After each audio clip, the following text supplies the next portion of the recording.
Salut, c'est Cyril de Web de Fou, j'espère que tu vas bien. Aujourd'hui on se retrouve pour un nouveau podcast pour voir ensemble le luxe dans l'emailing. On va voir ensemble pourquoi le luxe est sous-estimé dans l'emailing, et ça c'est quand même une erreur terrible, mais on va également voir comment tu vas faire pour faire du haut de gamme, tu vois, de faire du luxe dans l'emailing. Bref, je vais te parler de tout ça, je vais te parler des hôtels 5 étoiles, je vais te parler du ski à Courchevel, je vais te parler d'énormément de sujets de luxe, de golf, etc. Je vais te montrer ça juste après. Avant ça, tu connais le truc, tu penses à t'abonner s'il te plaît, tu cliques sur le bouton, ensuite tu vas dans la description, il y a un lien, ça s'appelle rejoindre mes contacts privés, tu cliques dessus, tu t'inscris et tous les matins tu reçois un podcast comme celui-ci avec de la forte valeur ajoutée, et ce sont des informations qui vont changer ta vie et ton business, crois-moi. Ok ? Allez, on y va.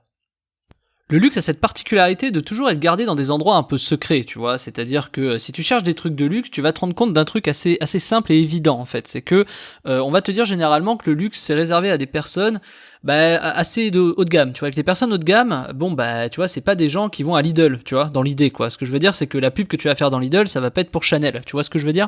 Donc ça c'est un peu l'idée reçue qui est forcément vraie puisqu'il y a l'image de marque du luxe, c'est-à-dire que forcément si Chanel s'affiche à Lidl, déjà personne pourra s'acheter chaque Chanel, pardon, mais personne ne pourra s'acheter des sacs Chanel, ouais, tu vois.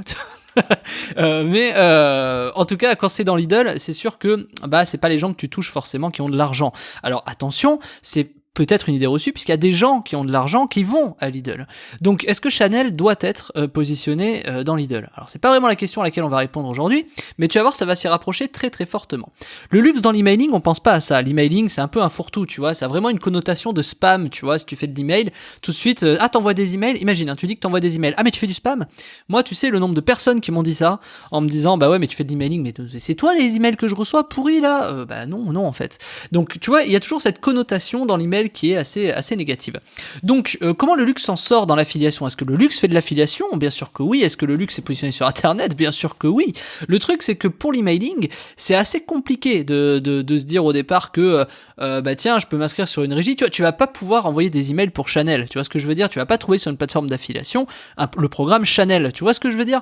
C'est un peu le même truc. Mais donc, en fait, il y a des alternatives qui sont très très pertinentes. Et est-ce qu'on peut vraiment envoyer du Chanel par email ? Évidemment que non, puisque Chanel refusera d'envoyer des emails. Cependant, si tu t'inscris chez Chanel à la newsletter, je vais avoir du mal durant ce podcast à dire chez Chanel, etc. Je vais peut-être changer de marque, tu vois, d'ailleurs. Bon, bref. Et donc, du coup, si tu vas chez Chanel, tu vas te rendre compte que tu peux t'inscrire et qu'ils vont t'envoyer des newsletters, mais ils vont pas trop abuser. De toute façon, l'emailing, dans l'inconscient, c'est quelque chose de négatif, tu vois. Il y a vraiment du spam, etc. Et pourtant, je vais te dire un truc. L'emailing est la meilleure façon de toucher le luxe. Pourquoi ? Le luxe, c'est des gens qui ont de l'argent. Les gens qui ont de l'argent, on va dire en général, tu me permets de faire un stéréotype et une généralité à 80%, c'est des entrepreneurs. Bien sûr que c'est pas que ça, on est d'accord, mais on va prendre l'exemple simple. Je vais pas passer en revue toutes les catégories sociales.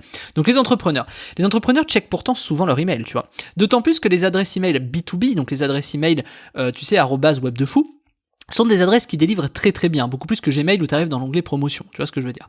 Donc toucher du luxe sur du B2B, sur des adresses mail avec des noms de domaine, c'est finalement assez facile. Ce qu'il te faut derrière, c'est juste de connaître la catégorie socio-professionnelle. Donc c'est là où tout intervient et c'est là où tu te rends compte que le B2B est extraordinaire, pour plusieurs raisons. Déjà, c'est là où il y a le plus d'argent, c'est-à-dire qu'un particulier d'une famille qui va gagner 1500 € chacun, tu vois, qui fait 3000 € par mois, tout ça, machin, n'aura jamais le même pouvoir d'achat qu'un entrepreneur. C'est évident. Déjà, un entrepreneur, il peut acheter sur sa boîte, sur son entreprise, des choses, des achats, quoi, en éliminant la TVA de 20%, etc. Enfin, tu vois, il y a beaucoup plus de capacité d'investissement à travers une société qu'à travers une épargne personnelle. Donc ça, c'est factuel. Donc du coup, le truc hyper intéressant, c'est d'aller cibler des adresses professionnelles pour non seulement vendre des produits haut de gamme, donc des produits haut de gamme, ça peut être énormément de choses, mais je vais te prendre un exemple tout bête. Est-ce que toi, en tant que particulier, t'es prêt à mettre 3000 € de coaching ? Une boîte peut mettre 3000 € de coaching. D'ailleurs, des boîtes mettent des dizaines de milliers d'euros pour former leurs managers, etc. Donc tu vois, il y a des endroits où tu peux aller qui peuvent tout de suite être 10 fois plus intéressants. C'est un exemple pour t'illustrer que là, je te parle de haut de gamme, et tu vas voir, je vais faire la transition avec le luxe, parce que c'est le sujet. Quand tu vends quelque chose fort, de haut de gamme, c'est quand même hyper pertinent, tu vois. C'est par exemple les voitures de luxe, tu vois. Si toi, tu es un particulier et tu vas acheter quoi ? Tu vas acheter ta voiture, tu vas acheter ton Audi, tu vas acheter ton machin, etc. Tu vas acheter une voiture. Un professionnel, lui, va acheter une flotte automobile. Donc, ce que je veux dire, c'est c'est que forcément, un professionnel peut faire plus de crédit, donc a plus de capacité financière, c'est bien connu. Moi, le premier qui est des boîtes, j'investis tout avec mes boîtes et non pas en perso, tu vois, c'est évident. Ma pub Facebook, je la sors pas en perso, je la sors depuis ma boîte, tu vois, parce que l'argent est sur la boîte et que de le sortir me coûtera plus cher que de le réinvestir. Donc évidemment qu'il vaut mieux le réinvestir. Et ça, tous les grands entrepreneurs l'ont très très bien compris. Donc en fait, quand tu comprends ça, tu te dis tout de suite que le B2B, donc les gens professionnels, sont ceux qui ont le plus d'argent. Donc ça, c'est dans l'inconscient, pareil. Au même titre que le luxe ne va pas s'afficher dans Lidl. Et finalement, t'as beaucoup d'idées reçues comme ça, t'as beaucoup de stéréotypes, t'as beaucoup d'a priori, d'ailleurs c'est exactement ce que je suis en train de te dire, c'est que du coup, t'oublies un peu ces personnes-là. Sauf qu'on oublie quelque chose de fondamental aujourd'hui. Avec l'ère d'internet, tu as des gens particuliers qui commencent à faire énormément d'argent, des gens qui sortent de derrière les poubelles pour réussir et arriver à te dire waouh, c'est génial, c'est extraordinaire, je sais pas ce qui se passe, mais c'est bon, je fais de l'argent. Tu vois, les mecs qui sortent du dropshipping en 3 mois qui font 2 millions, ça existe, hein. Il y a des gens qui sortent de nulle part et qui font du pognon. Et ces gens-là, c'est hyper intéressant parce qu'ils ont pas toute cette rigueur, tous ces bons conseils parce qu'ils sont trop jeunes, tu vois. Moi le premier, quand j'avais des boîtes au départ, j'ai fait des erreurs, tu vois. Enfin, je veux dire, je parle pas de jeunes en termes d'âge, je parle de jeunes en termes d'expérience dans une entreprise, en tant que gérant d'une entreprise. Que t'aies 50 balais ou que t'aies 20 ans, je veux dire, tu pars au départ, tout le monde part à peu près aux mêmes infos, sauf que celui qui a 50 ans, il a peut-être rencontré plus de gens, il a plus de conseils. Et quand bien même, celui qui a 50 ans a peut-être des anciens conseils un peu trop vieux.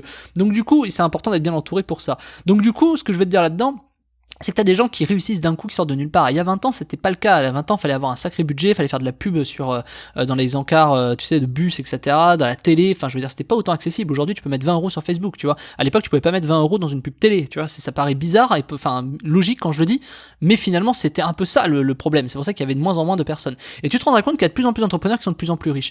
Donc c'est un peu la croissance, c'est un peu vers là où ça va aller.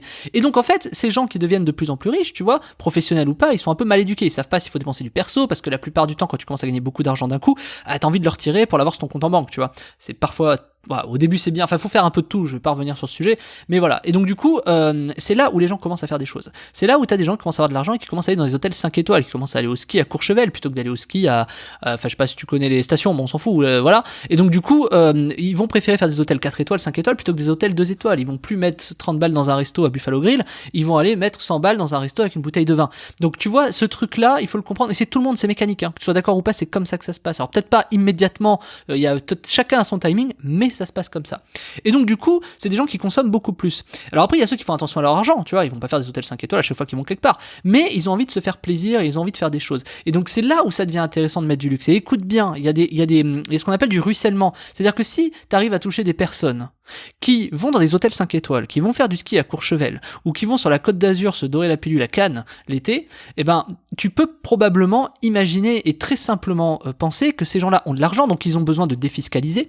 Ils ont également besoin, font peut-être du golf, tu vois, ils veulent peut-être faire des croisières de luxe, tu vois, il y a beaucoup de choses que tu peux imaginer derrière. Et donc le luxe dans l'emailing, en fait, il est très très pertinent. Et je veux te montrer quelque chose, c'est que peut-être que Chanel ne relaie pas, mais t'as énormément de très très très très très très haut de gamme qui relaient par email, et il y en a qui l'ont compris, et c'est une niche qui est extraordinaire pour une raison simple, c'est qu'il y a tellement peu d'annonceurs dans le luxe sur le web, et notamment en emailing, que en fait, les 3 ou 4 qui sont présents, vu que personne n'y va, eh ben, c'est là où il y a la plus grosse thune à faire. Moi, c'est simple, c'est exactement sur du luxe que j'ai fait mes meilleurs ratios de envoi de volume, chiffre d'affaires. C'est-à-dire que j'ai réussi à générer 10 000 € sur un client en envoyant 100 000 emails, tu vois. C'est vraiment bête, tu vois. Mais c'est pour te montrer le truc. Imagine le ratio à l'email, tu vois. Donc, évidemment, alors je sais pas si toi ça te parle, 100 000 emails, 10 000 €, alors peut-être qu'avec ton business, voilà, mais dans l'affiliation, c'est assez énorme de faire ça. Donc, du coup, il y a des systèmes comme ça. Alors cela, c'est pas du tout celui-là, moi, que je t'apprends dans la formation de la semaine qui s'appelle l'emailing haut de gamme. Mais je veux essayer de te montrer que ce raisonnement-là, il est hyper important à avoir parce que demain, tu peux relier des trucs haut de gamme. Le problème, c'est que tu ne sais pas où aller les chercher. Le problème, c'est que tu sais pas comment aller les toucher et que tu ne sais pas si ta base correspond. Tu vois, moi, si je fais de l'infoproduit, je sais qu'il y a des gens chez moi qui dépensent des centaines d'euros, peut-être des milliers d'euros tous les mois chez moi, oui, c'est ça.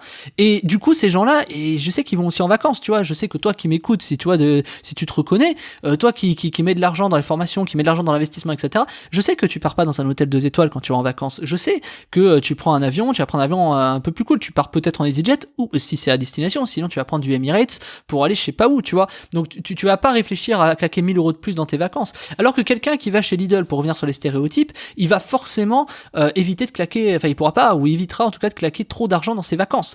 Donc il est là le problème, surtout que nos budgets vacances, on les explose toujours un peu plus, tu vois, on va toujours un peu plus loin. Donc du coup, c'est là où c'est très très intéressant à comprendre. C'est que quand tu es un professionnel, il y a énormément de sujets au-delà des vacances, au-delà des hôtels 5 étoiles, hein, il y a des voyages d'affaires, tu as des classes d'affaires. Combien je connais de professionnels qui ne voyagent pas en classe économique parce que justement il y a les enfants, il y a les machins, ils vont en première classe, le billet est 2 fois plus cher, mais c'est la société qui paye. Donc en fait ça leur coûte 2 fois moins cher. Je vais te donner un exemple tout bête, je vais t'expliquer la logique de ça si tu l'as pas comprise. Un billet en première classe, imaginons ça coûte 4000 €, et un billet économique ça coûte, 2000 €.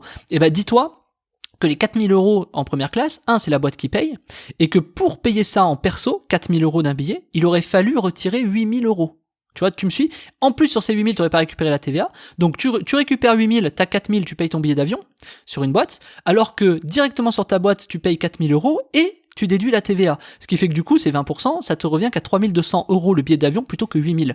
Donc, c'est ça qu'il faut que tu comprennes. C'est que quelqu'un qui voyage en perso, en première classe, ça va coûter 4000 balles, mais en fait, ça va coûter 8000. Pourquoi? Parce que charge sociale, parce que machin. Et puis, combien de chiffre d'affaires t'as dû faire pour ça? Pour récupérer tes 4000, t'as peut-être dû faire 20 000 €, 30 000 € de chiffre d'affaires. T'imagines, ça t'a coûté 30 000 € de chiffre pour aller prendre ton billet en perso 4000 balles pour faire une première classe. Alors que en société, ça va te coûter que 3200 parce que tu t'enlèves 800 € de TVA.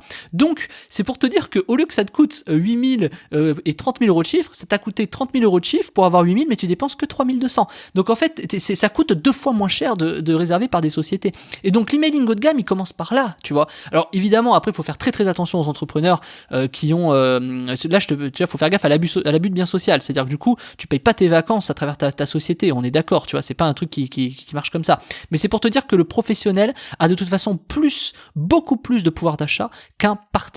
Rien que pour cette notion-là, un particulier pour avoir 4000, ça demandera 8000 à la boîte, alors qu'une boîte, 4000, t'enlèves la TVA, ça fait 3002. Donc tu vois, déjà, c'est diamétralement opposé, c'est 50% de réduction plutôt que de prendre l'argent directement. Donc là, je parle si t'as un voyage d'affaires, tu vas pas le payer en perso, tu vas le payer en société. Je parle d'un restaurant quand t'invites un client. Je parle de ce genre de sujet. Je parle d'une voiture en location que tu vas prendre sur ta boîte pour aller voir tes clients. Tu vas pas aller la prendre en perso, ça n'a pas de sens parce que c'est le même système. Si ça te coûte 500 balles par mois une voiture, ça te coûte 1000 balles en fait pour retirer l'argent. Alors qu'en société, ça coûte 500 moins la TVA 400. Donc tu vois, on va revenir sur le même ratio. Donc en fait, ça te coûte 400 en pro plutôt que 1000 en perso. Donc tu vois, il y a des trucs qu'il faut comprendre comme ça.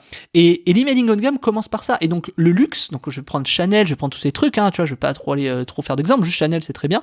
Et ben, ces gens-là ne veulent pas être présents dans l'email parce que justement c'est compliqué pour eux de se dire ça va tuer mon image de marque parce que si j'arrive en spam et qu'il y a des mecs qui font de la merde, ça va tuer notre image de luxe. Et ils ont bien raison. Le truc c'est qu'il y a comment ils font les hôtels 5 étoiles pour se remplir? Ils ont du réseau, ils ont des bases clients et ils font comment au départ pour prospecter? Ils font comment aujourd'hui? Est-ce que tu crois qu'ils font comme il y a 30 ans, ils mettent des abribus, tu vois? Il y a un hôtel 5 étoiles, il fait comment pour récupérer des clients? Crois-moi qu'il y en a qui font du web et du mail et tu te doutes même pas comment, et c'est justement ce que je t'apprends dans la formation de la semaine qui s'appelle l'emailing haut de gamme, la formation de A à Z.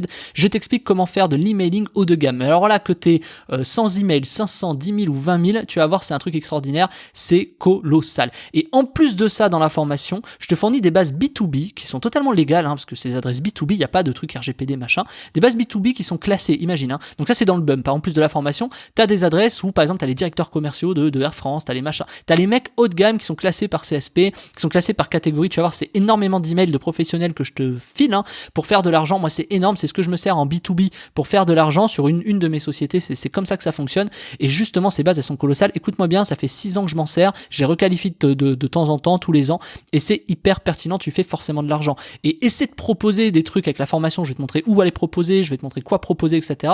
Si en plus, dans le bump, t'as le fichier email, l'histoire, elle est réglée. C'est-à-dire que du coup, t'as tout ce qu'il faut pour le faire. Et après, je vais même te montrer des programmes de luxe que tu n'as jamais vus en affiliation. Des programmes que tu ne verras jamais parce que tu ne sais pas où les chercher. Je te montre tout ça dans la formation, je te montre comment commencer l'emailing haut de gamme, je te montre comment envoyer des emails, c'est tout, que tu sois débutant ou expert, c'est fait pour toi. Je t'en dis pas plus, tu vas dans la description, ça s'appelle l'emailing haut de gamme, tu cliques, tu prends la formation, tu sors ta CB, on se retrouve de l'autre côté et je te dis à tout de suite. Salut Martin.